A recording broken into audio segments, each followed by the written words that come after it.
recording. Okay. Yes, sir. Sir, welcome to our lecture series, sir. Today we are joined by other associations as well. இவங்க Tiruppur bar association join பண்ணியிருக்காங்க. அவங்களுடைய ஹால்ஸ்ல screen பண்றாங்க. அதே போல இவங்க சேலம் பார் அசோசியேஷனும் screen பண்றாங்க இன்னைக்கு அங்க அவங்க ஹால்ஸ்ல. To reduce the links. Last time கொஞ்சம் பண்ணாம லிங்க்ஸ் அதிகமா போயிடுச்சு. நிறைய பேரை ரீச் பண்ண முடியல. அதனால ஹால்ஸ்ல போடுறதுனால இந்த தடவை ரீச் ஆயிருக்கு. நாங்களும் எங்களுடைய பார் அசோசியேஷன் ஹால்ஸ்லயும் நாங்க இப்போ அதை போட்டிருக்கோம். போயிட்டு இருக்கு. அதனால we have made such arrangements. We welcome other bar associations such as Tirupur Bar Association, Salem Bar Association, and Madurai Bar Association as well. Therefore, we thank Your Honor that you have given us some valuable time for us. Therefore, thank you for accepting our invitation to start the lecture. Yeah, thank you so much. Thank you. Good evening to all of you. Now, the topic, as you all know, is an overview of Indian Penal Code. Some of you might ask me as to why Indian Penal Code now, when there is a new code notified and is likely to come into force on the 1st of July. Now, two things. One is the new code, as I understand, has not made major changes. The basic structure remains intact. Therefore, IPC has to be understood well if you have to appreciate the new code. Now, when you read an enactment or you want to appreciate an enactment, what we call as why of it, you should go into the why of it. Edukku the code was enacted in the first place. Why was this code for? Nama ellame we all are used to applying this provisions of IPC. We have defended clients, prosecuted accused. But several provisions, I can tell you with my limited experience, have not been understood fully, both by the bar and the bench sometimes. Therefore, it is necessary to understand the why of this penal code. We all know that Lord Macaulay drafted this. Before that, England did not have a written penal code or the codified penal law. They went by the common law principles. So when Lord Macaulay he didn't have any document or a code from which he can pick up and alter it to our needs. He took it from a code in Louisiana, then a few other codes. He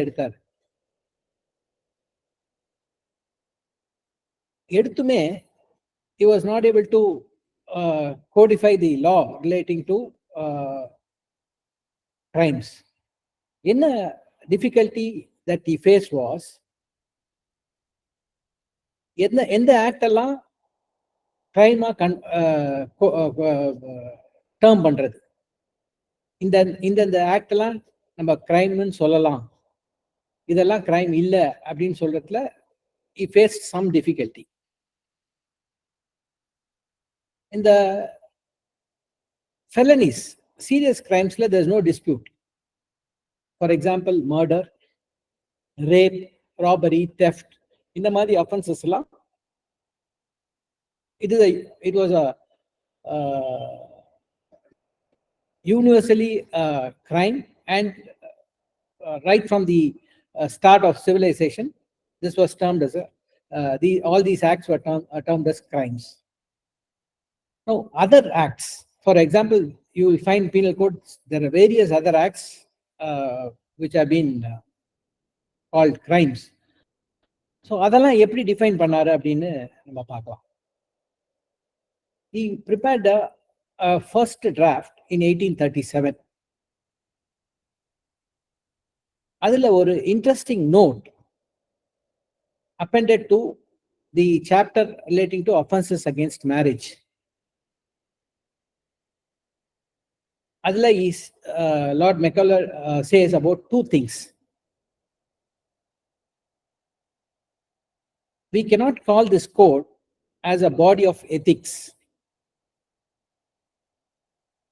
or a code which makes all immoral acts as a crime. This is the first thing he says. அதாவது எல்லா immoral ஆக்டும் நம்ம என்னென்னலாம் தப்புன்னு நினைக்கிறோமோ அதெல்லாம் நான் வந்து கிரைம்னு சொல்லல அப்படின்னு சொல்லி ரெண்டு எக்ஸாம்பிள் கொடுக்குறாரு.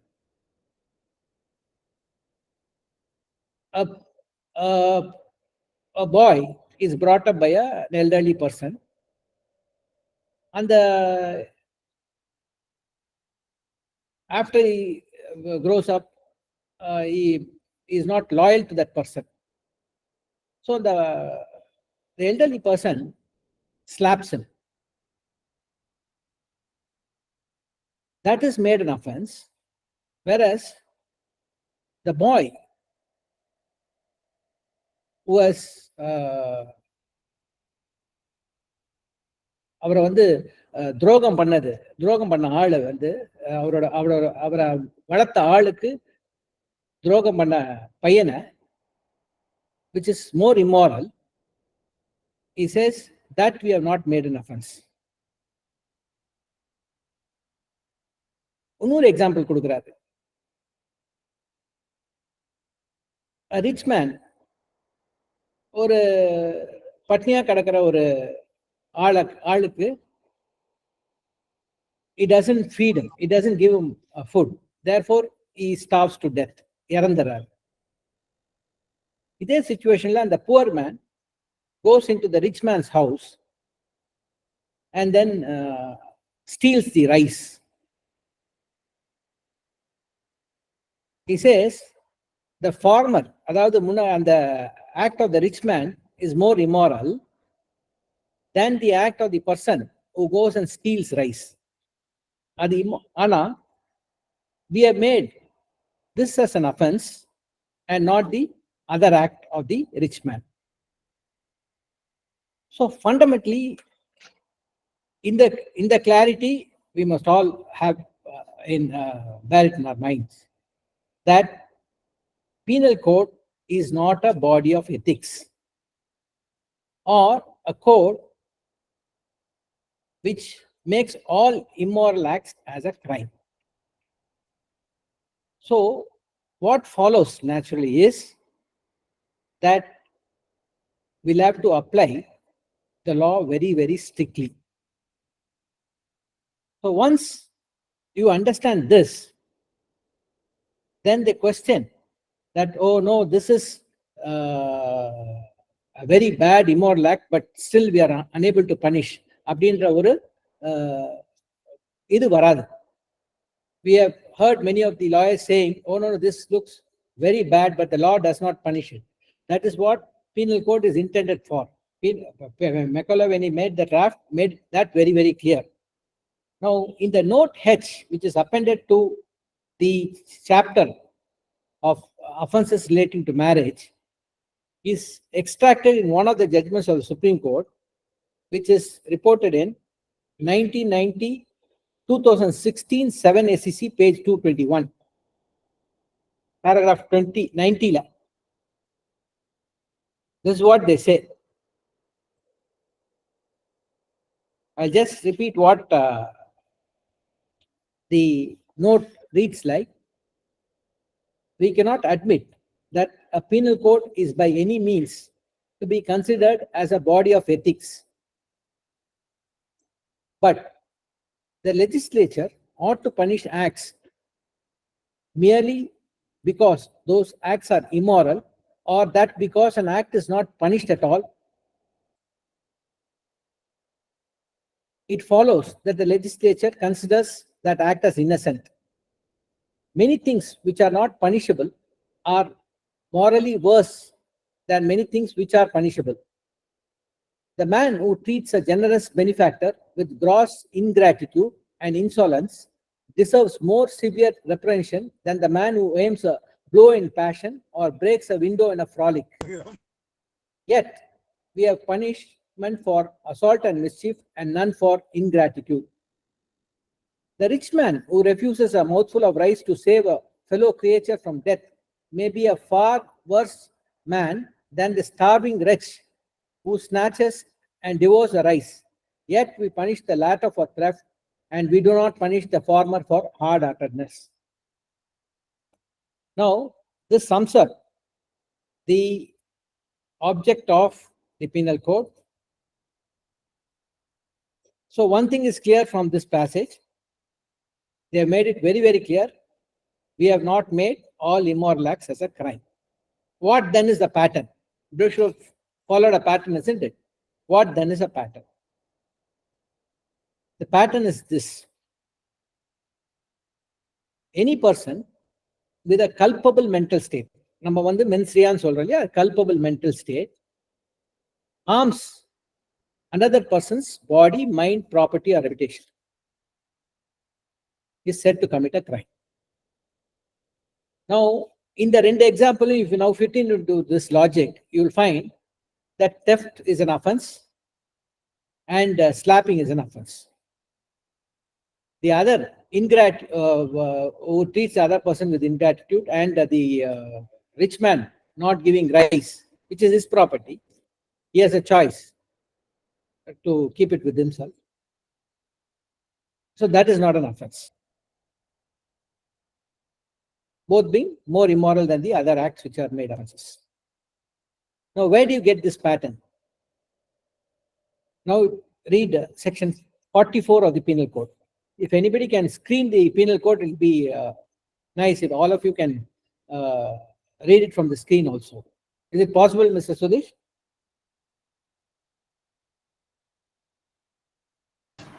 Yes, my lord. IPC இது பண்ண முடியுமா? இல்ல பரவாயில்ல, நான் படிக்கிறேன். If it's not possible, I'll just read it. Yes, yes. Section 44 of the Indian Penal Code, the very important section. Yes. This defines the word injury. The word injury denotes any harm, whatever, illegally caused to any person in mind, body, reputation, or property. So, normally what we understand as injury is wrong. When you say harm to the body, it becomes bodily injury. So, if you say injury, it means injury that denotes any harm, whatever illegally caused to any person in body, mind, reputation, or property. That's what injury means. That is why we have got property offenses, we have got offenses against body, we have got offenses of reputation, defamation, etc. Now, apart from the person as such, we have two other institutions, man-made institutions, which is the state, one, and the second thing is the institution of marriage. Now, these two institutions have to be protected. So, any harm caused to that with mens rea is also an offense. Offenses against state, now it is not necessarily restricted to waging war against state. It is like corruption. Corruption is one of the offense against state. Offense against public servants, etc. Now, good, thank you. Now, 44, I'll read it once again for your benefit. The word injury denotes any harm, whatever illegally caused to any person in body, mind, reputation, or property. So, this is the pattern of the penal code.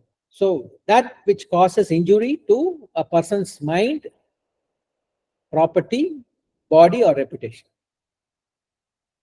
Now, I said that we have offenses against property, offenses against human body, then we have defamation, offenses against reputation, etc. Now, I started by saying that it must be caused with a culpable mental state. What are the culpable mental states in the penal code? நம்ம மென்சியான்னு ஜெனரலா சொல்றோம். The culpable mental states in the penal code is intention, knowledge, reasons to believe, rashness, negligence. Broadly, there are two other culpable mental states. I'll come to that. First, we will understand these mental states. நம்ம மென்சியான்னு broad-ஆ சொல்றோம். All crimes must be anything that is done with the culpable mental state only can be called as a crime. Now, where do you get this pattern of intention, knowledge, reasons to believe? எங்க இருக்கு அப்படின்னா, now go to 323 or 321. Please go to 321. Mr. Rishi.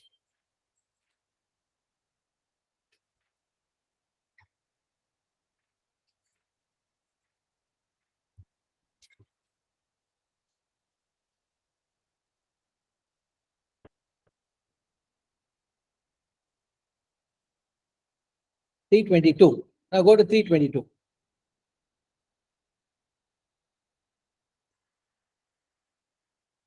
Now 322 says voluntarily causing grievous hurt. Whoever voluntarily causes hurt. Invariably, the mistake that we all commit is we understand voluntarily as on his own volition, which is wrong. Now, when there is a word employed in penal code, you must first look for the meaning of the word in the definition clauses, which is there from 63 to 61 or so. If you don't find the meaning, then you can adopt the common English dictionary meaning. Now here, by employing the word voluntarily, the mental states are referred to. Where do you get it? Go to section 39.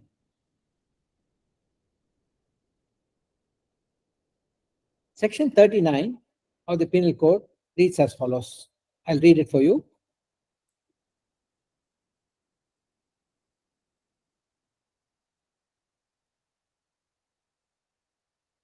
(39). Yes. A person is said to cause an effect voluntarily when he causes it by means whereby he intended to cause it. Now here, the first mental state is intention. He intended to cause it, or by means which at the time of employing those means, he knew that he had knowledge, or had reasons to believe to be likely to cause it. Now these are the three mental states which was there in the original draft.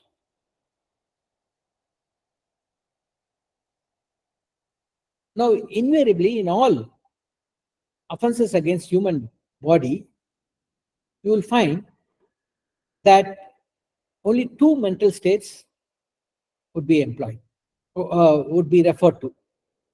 The first is intention, and second is knowledge. Now, though section 322 uses the word voluntarily, now you go back to section 322, you will find reasons to believe would be excluded in 322 or 321. Now read 321.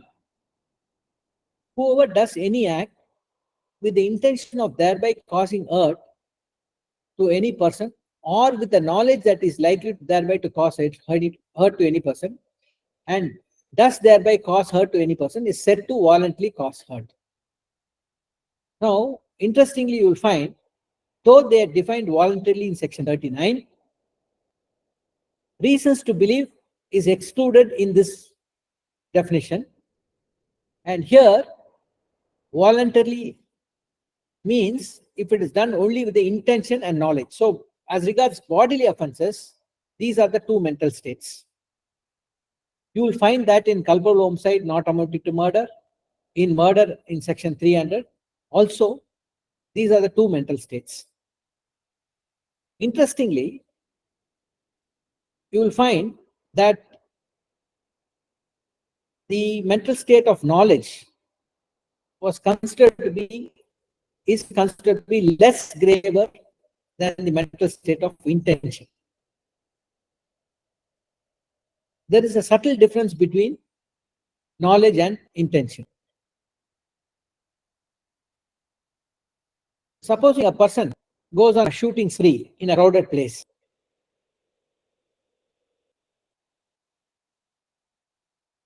His knowledge that by that act he is likely to kill a few persons in that crowd is presumed. That is the test is average man's knowledge. For intention, one step more is required. He must have the knowledge. அதாவது இந்த செயலை நான் செய்தால் இந்த consequence வரும் அப்படின்றது knowledge. Intention is one step more than that. He knows that this will be the consequences and he still wants to do it. He still wants to do that. He intends to do that. And therefore, the mental state of intention is considered to be graver. And you will find that distinction when you punish a person for culpable homicide not amounting to murder.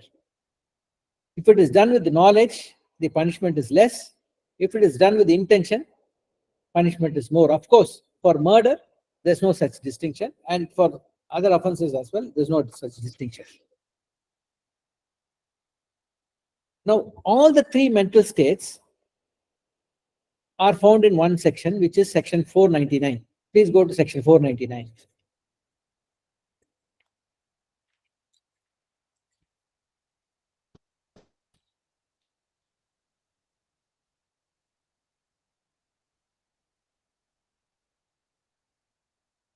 Can you go to 499? Mr. Sudesh, you keep the penal code. Yes, yes, sir. We are trying to do the. Yeah, that is more important than my face. Yes, yes, yes.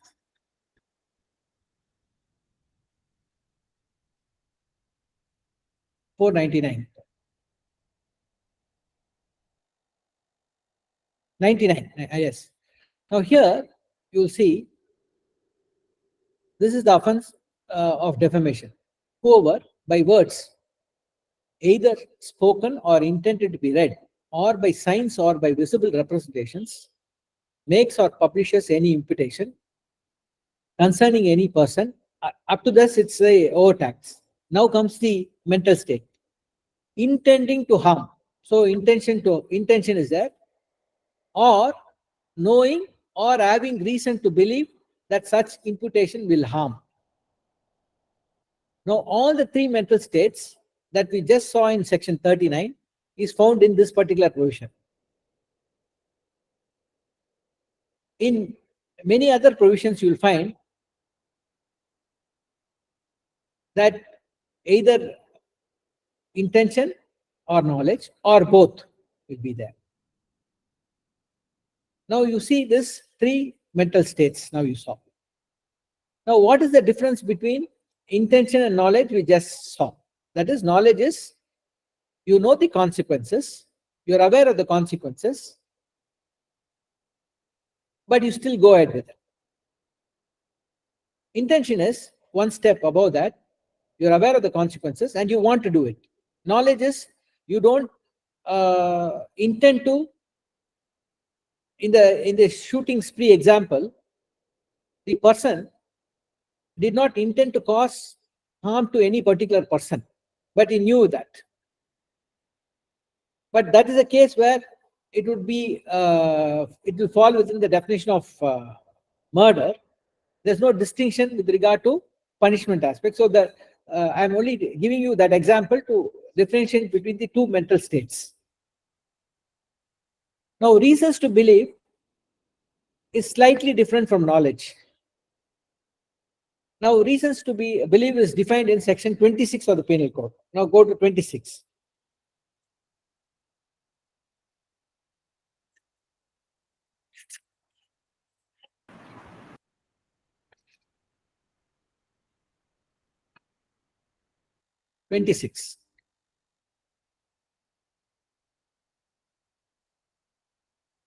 A person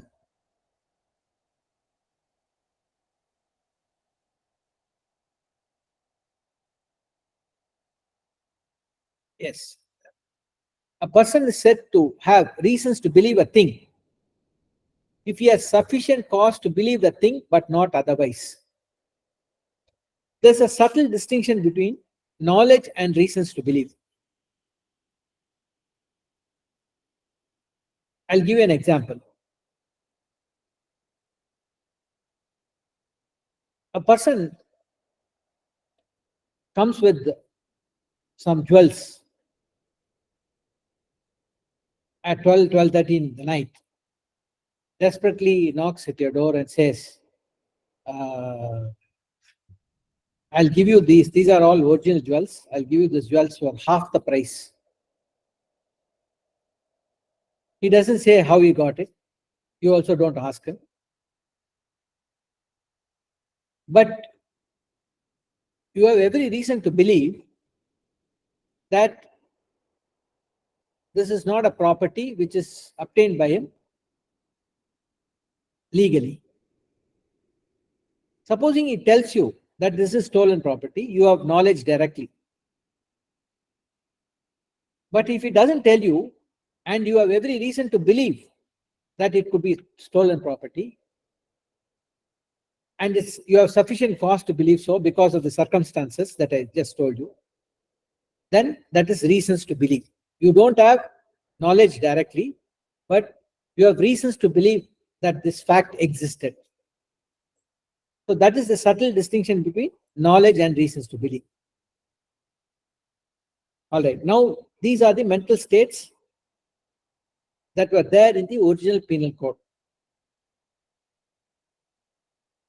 Now then came the amendment in 1870 or so. They introduced section 304 capital A. Now that is why it is capital A. It was not there in the original penal code. The two mental states in that provision is rashness or negligence.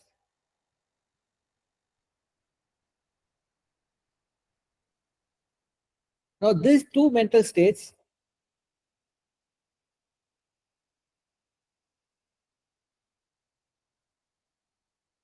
were found in the original penal code as well in the form of 338, but were not defined. Now subsequently, courts have defined these two words and have said that negligence means that not taking due care and caution. And negligence being both thought and a crime by virtue of this crime, because by virtue of this provision, the courts have added it has to be gross. It must be grave. That an element of a mens rea or you can attribute some criminal intent as opposed to a negligence of thought. as opposed to a tort of negligence. That is negligence. Now, so far as rashness is concerned, the courts have defined as saying that aware of the consequences, a person goes ahead with it with the hope that that consequence would not happen to him. For example, a biker who goes in a motorbike in a rides it in a rash manner, always goes with the hope that nothing would happen to him. Now, if he thinks that this is the probable consequence, then it will fall within the realm of knowledge. This mental state is less graver than knowledge. He's aware of the consequences, but he hopes, and in 8 out of 10 times he may be right. He hopes that this would not happen to him, of an accident, etc. So that is rashness, aware of the consequences, but proceeding with it with the hope that it will not happen to him. So here again, it has to be gross. This is what the Supreme Court has said in Jacob Matthews case. I'm not going to go into the details. I'm giving you a broad overview as to how these provisions have to be read. Now, interestingly, you'll find there are at least 3 offenses where the consequence is death. Now, the resultant act is death, but depending on the culpable mental state, the punishments vary. For instance, for the offense of murder, the resultant act is death. The punishment is either life sentence or death sentence. For the offense of culpable homicide not amounting to murder, the offense is different. For if it is done with knowledge, it's up to 10 years. If it is intention, life sentence, etc. Now, if it is done with rashness or negligence, the resultant act is death, but the punishment is only 2 years. So, the mental state plays a very important role. So, you have to understand these mental states, understand the difference, and understand the difference in the language employed in all these provisions, and then apply these provisions. So, we just now saw how, because the mental states were different, the punishments were different, are different. Now, this is about the mental states that were in the penal code. Now, all of us have read in college that there are 4 stages in a crime. The first stage is mens rea, and we have discussed broadly the mental states in penal code. There are 2 other words which are commonly used in all property offenses: dishonestly and fraudulently. You will find these words used in almost all the property offenses. In some property offenses, at least dishonestly would be a necessary ingredient. What is dishonesty? Now go to section 26, 24.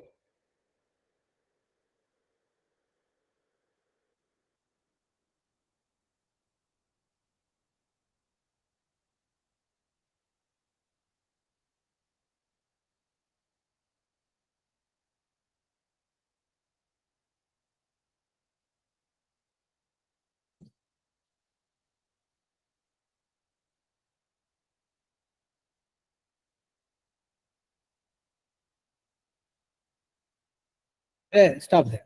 Whoever does anything with the intention of causing wrongful gain to one person or wrongful loss to another person is said to do that thing dishonestly.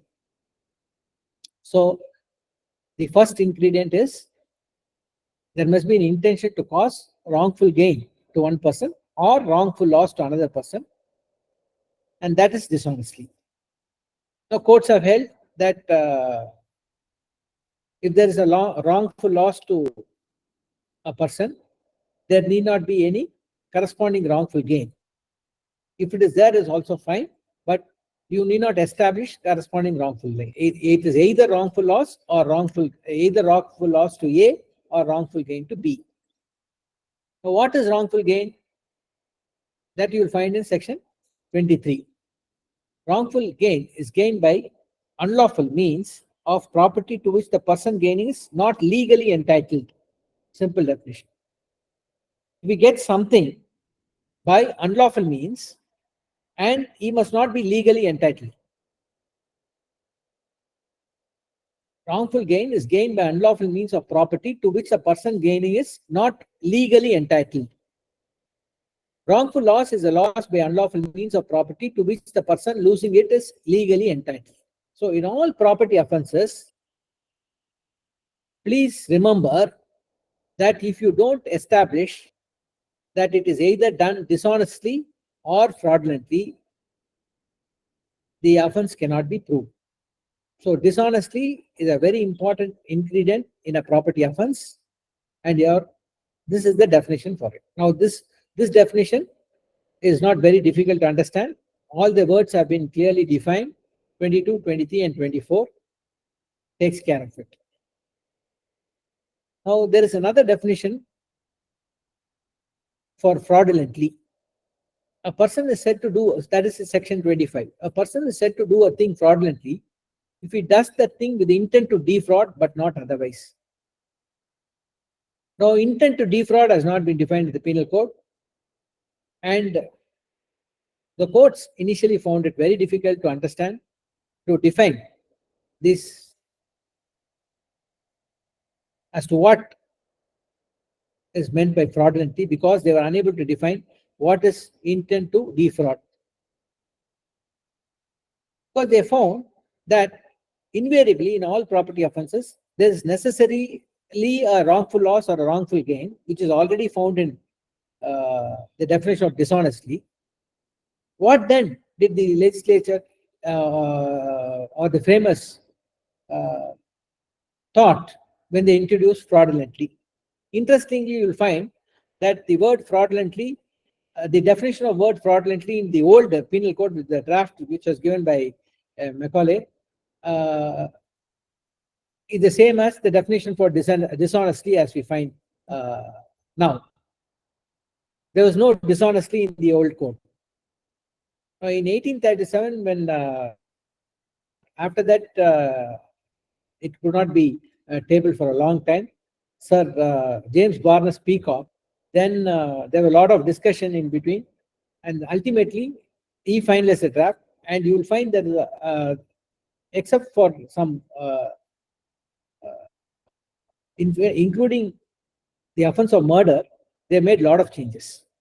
The basic structure was given by Lord Macaulay, but the other, the next chairman, that is the James Barnes Peacock, made a lot of amendments, and he made substantial changes after getting inputs from various judges at that time.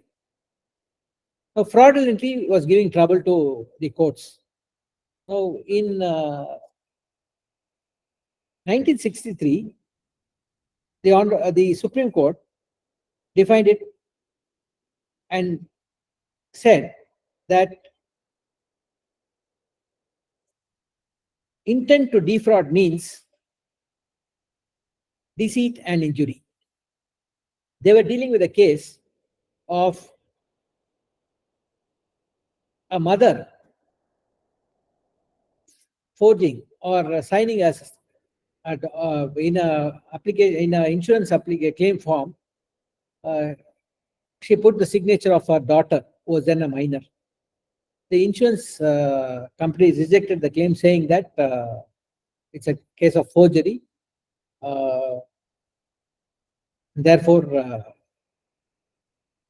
we would not accept your claim. Their argument was, the argument of the defense was, her name was Dr. Vimala. She said, no, in any case, whether I had signed the claim form or my daughter had signed it, you would have definitely accepted the claim, because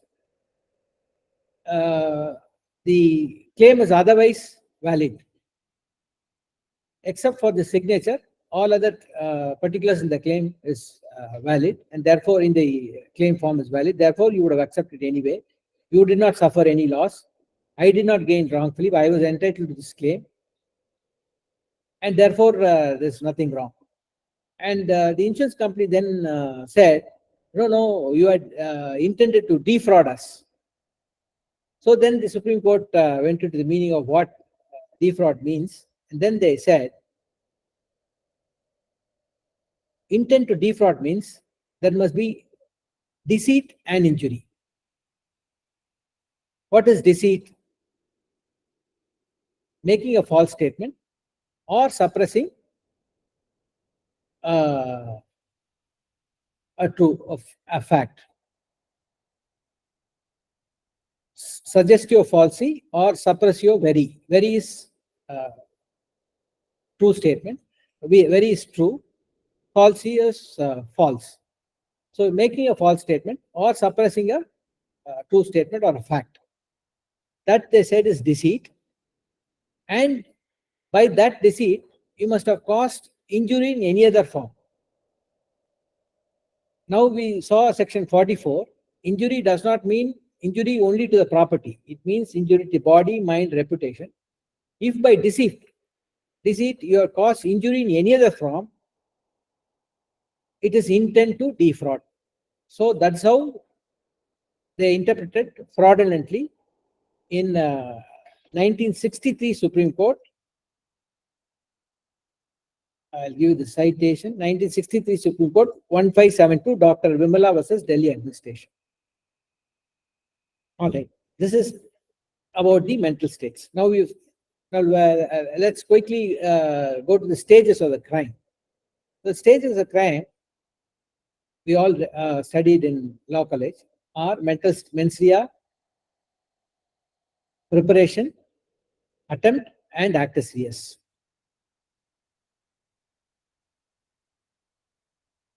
Now, preparation is not an offense, as we all know, except for one or two offenses. There are one or two exceptions to it.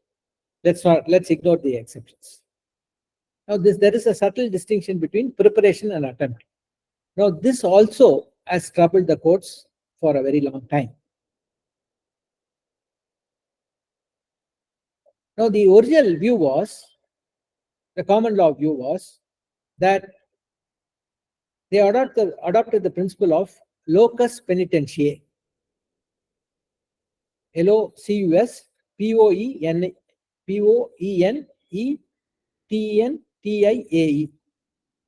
Locus penitentiae. I can share the exact spelling to Mr. Sudesh later. What does it mean? Now, if you are in a position to retrace your steps and decide against the act, then you are still at the stage of preparation. For example, you want to jump into the well. You stand near the parapet wall and then suddenly decide, no, I'm not going to commit suicide, I will go back. You are still at the stage of preparation. You jump into the well and you're saved by some act, then you are attempted. This is the original view. This is a simple view and was a view taken by the courts earlier. So, what caused difficulty was, now let us see section 307. Section 30, go to 307.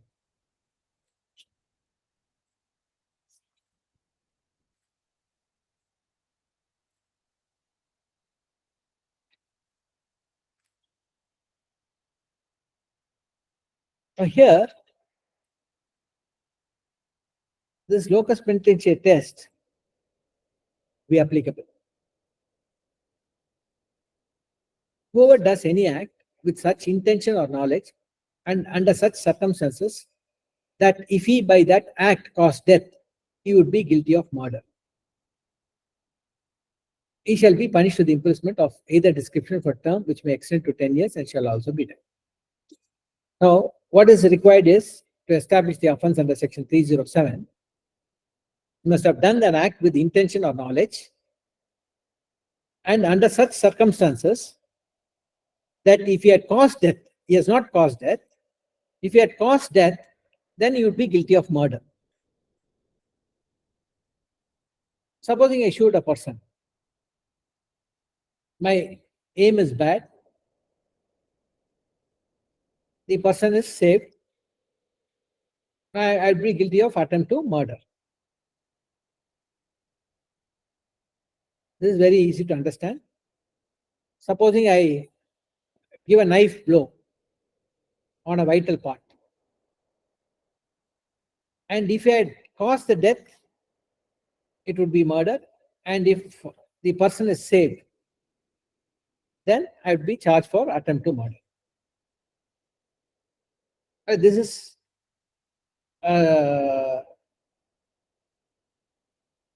for the offense of 307, the locus penitentiae principle would be applicable. Supposing I just threaten the person, I don't, or I just point to the gun and then I don't shoot at him.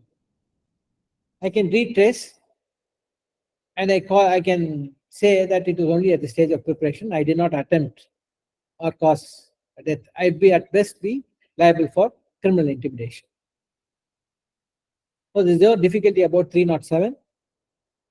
Though the heading of the section says attempt to murder, you will find in the body of the section, attempt is not mentioned in the body of the section. But in certain other offenses, you will find attempt and the act both being punished. For example, in section, I'll just quickly read the provisions. For want of time, I'm not going to read all of those provisions. You just make a note of it.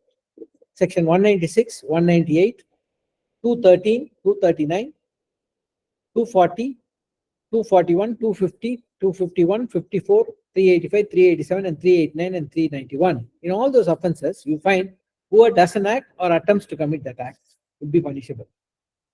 There is no difficulty about these provisions also. Now go to 309.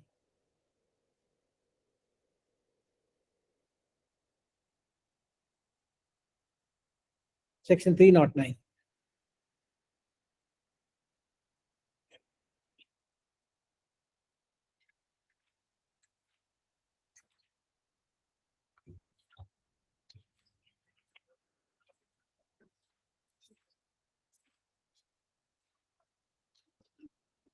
Can you go to 309?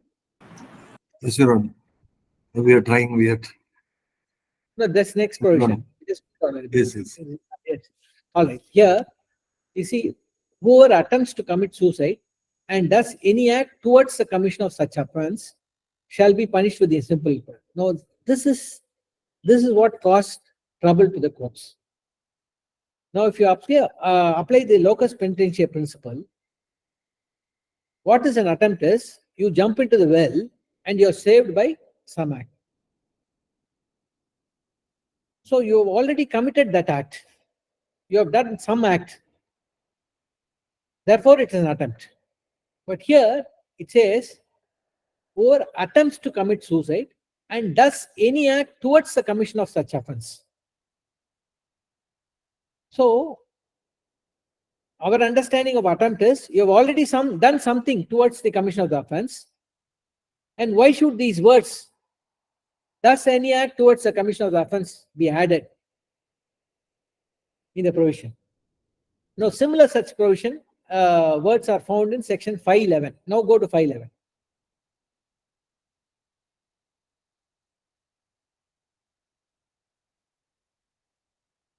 Whoever attempts to commit an offense punishable by this code with imprisonment or to cause such an offense be committed, and in such attempt does any act towards the commission of.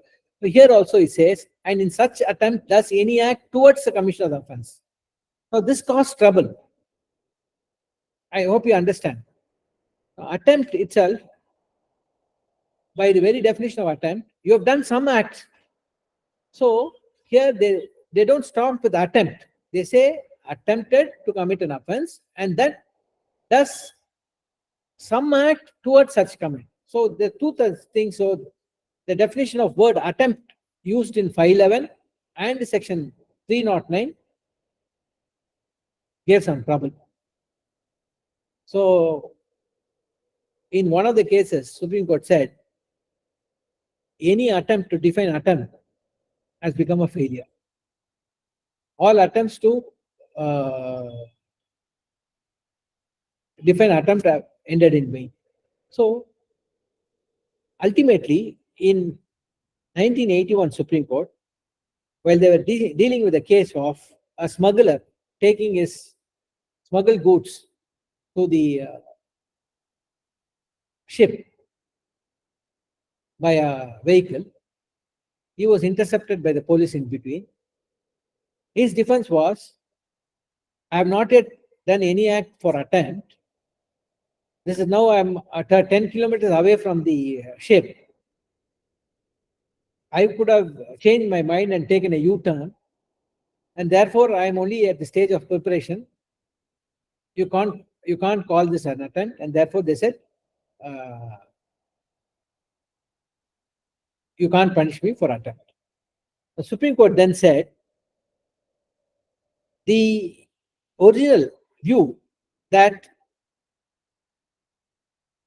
to punish a person for attempt, he must gone up to the stage of the penultimate act physically. Penultimate act before the crime is not correct. What the courts have to see is his intention to commit that crime and its proximity towards the commission of the crime. And these are the exact words. I'll just read those exact words so that you understand attempt better. Now here, this is what they say in 1983 SEC page 57. What they say is,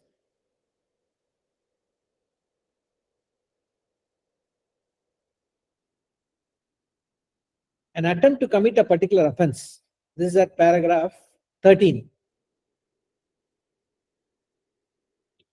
Is when he intends to commit that particular offense and he having made preparations and with the intention to commit the offense does an act towards his commission.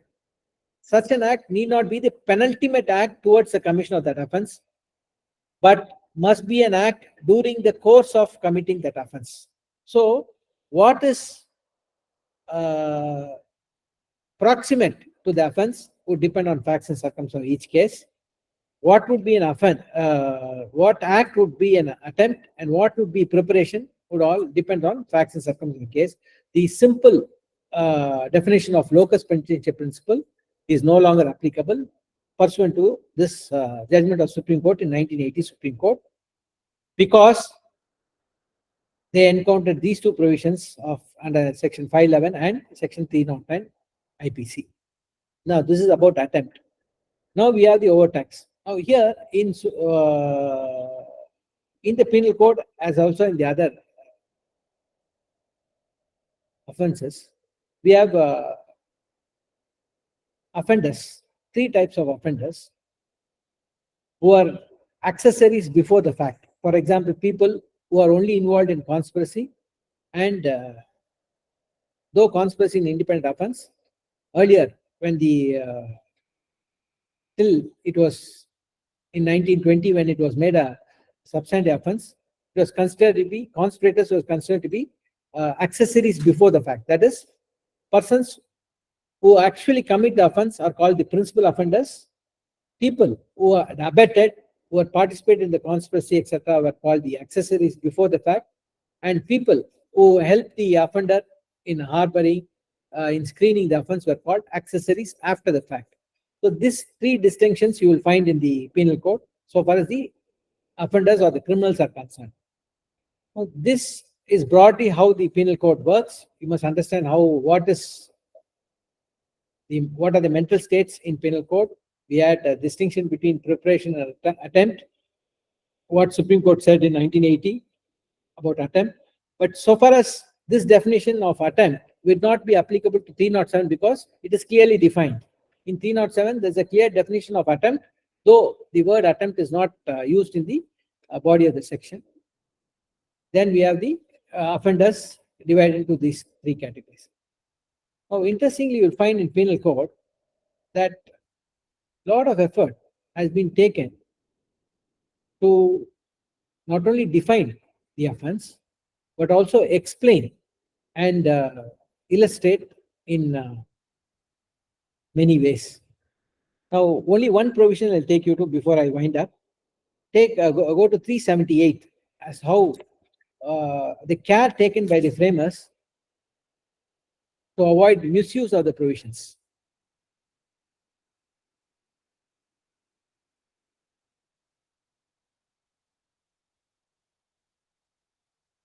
Now, the actual definition of theft is only 3 lines or a little more than 2 lines. Whoever intending to take dishonestly any movable property out of possession of any person without that person's consent moves that property in order to such taking is said to commit theft.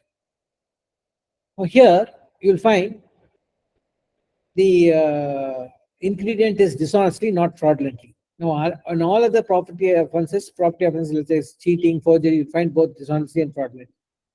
Intending to take dishonesty is the first ingredient. Any movable property is the second ingredient. Out of possession of any person without that person's consent. Now, possession is the major ingredient. You can be the owner of the property and still commit theft of your own property. If you see the illustrations, I'll take you to the illustrations. Now, there are about 4 or 5 explanations. Now, let's go to the illustrations. Please go to the illustrations.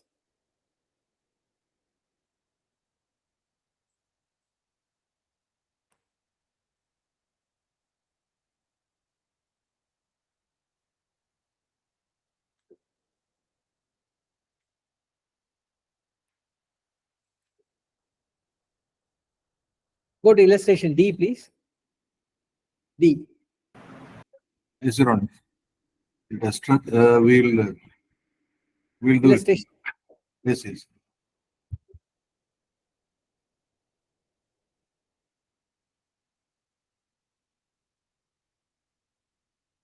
No. Yes, yes. Yes. Now, stop here. A being Z's servant and entrusted by Z with the care of Z's plate, dishonestly runs away with the plate without Z's consent, A has committed theft.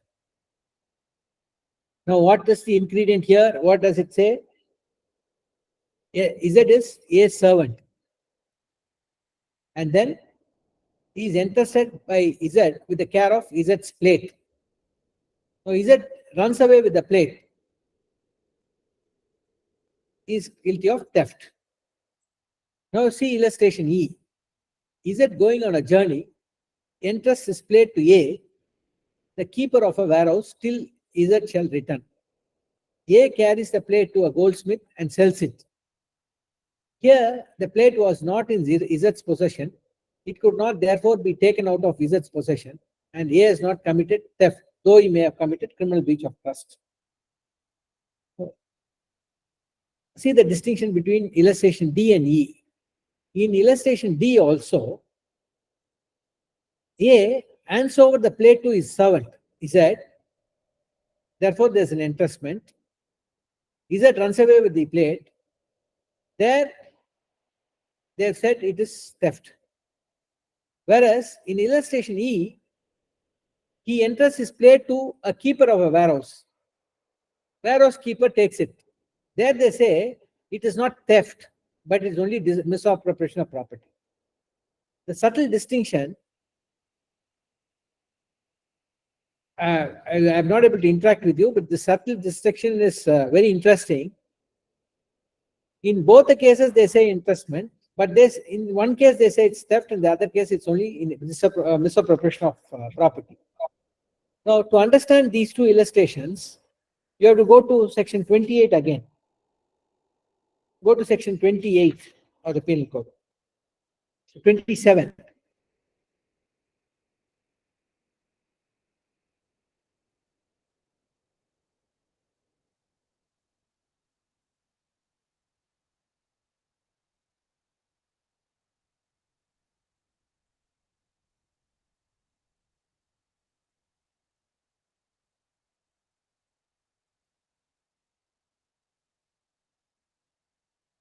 Property in possession of wife, clerk, or servant. When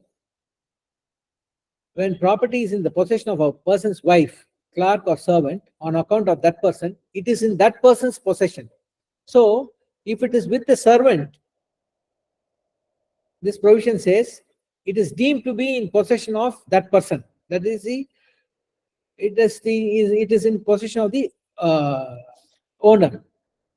Now, in the case of warehouse keeper, he transfers possession. Therefore, he doesn't take it away from the possession of the owner. He only misappropriates. But in the case of a servant, even though it is entrusted by the owner, the possession is deemed to be in the with the owner.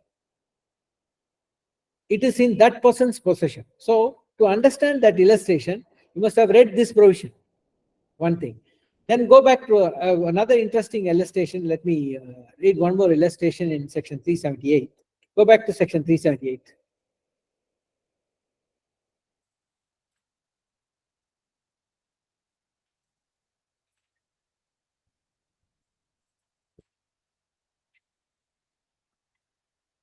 Illustration I.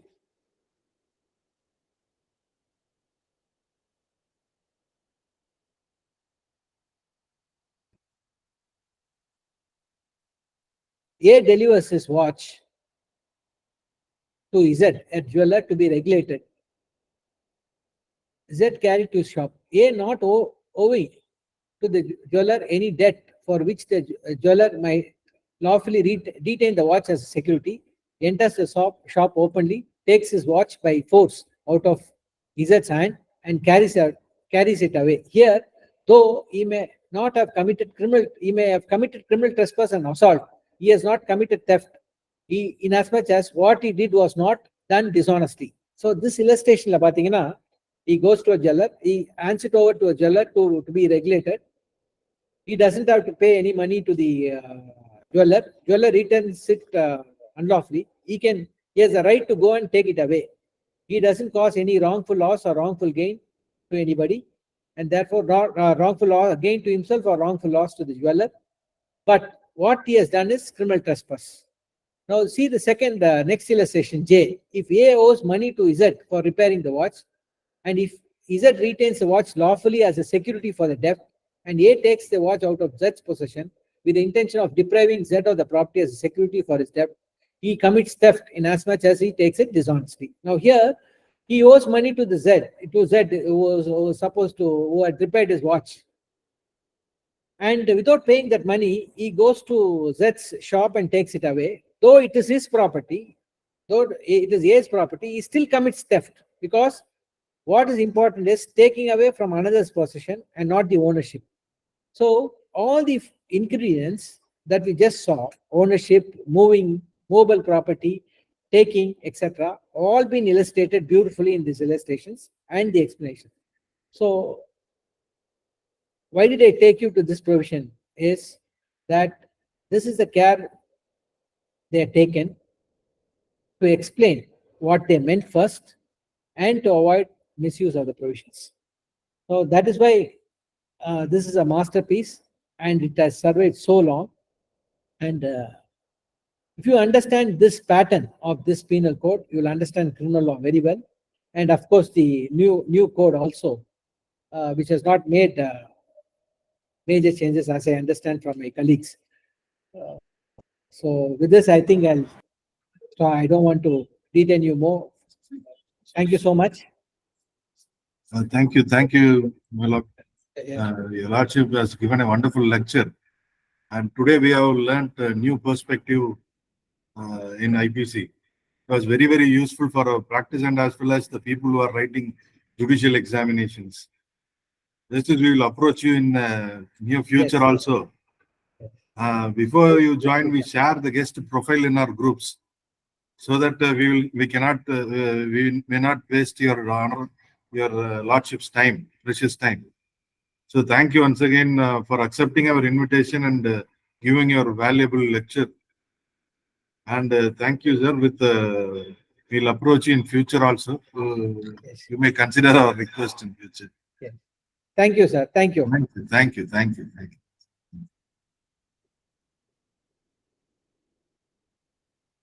Thank you. Thank you. Can I sign off? Yes, yes, my lord. Thank you.